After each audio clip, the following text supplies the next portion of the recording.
Today we'll be talking about the Supreme Court case Mueller versus Oregon. First, we need to start with some necessary background information.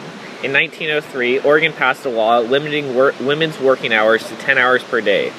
Kurt Mueller, owner of Mueller Laundry, would be fined $10 for making workers work more than these 10 hours. Oh, darn you, Kurt Mueller, making me work these long and unreasonable hours. Ugh.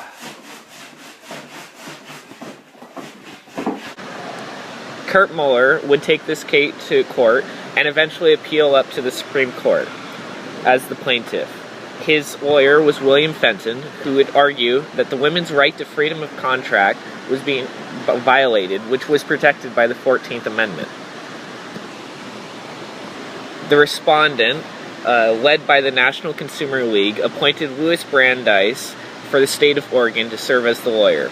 He argued that women needed to be protected, and he based this on hundreds of reports that gave quasi-scientific data saying that women and their children were hurt by working long hours. Brandeis argued that it was not like the previous case in Lochner versus New York, where a working hours law was struck down in the Supreme Court, because it was specifically about women, and women needed to be a special class protected under the law.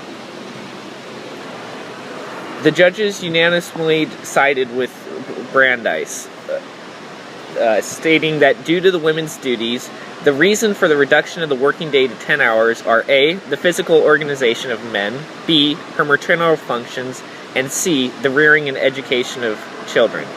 And finally, D, the maintenance of the home are all so important and so far-reaching that the need for such reduction need hardly be discussed. This case was different than Lochner versus New York in that women were biologically different than men and deserved special protections.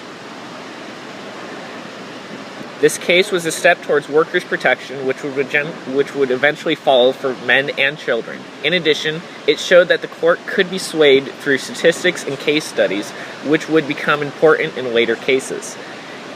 However, it also legitimized sexual discrimination in the workplace and forced women back, as they were ruled to be weaker and different from men. In the court case Brown versus Board, the aspect of statistics and case studies would be important and influence the court's decision.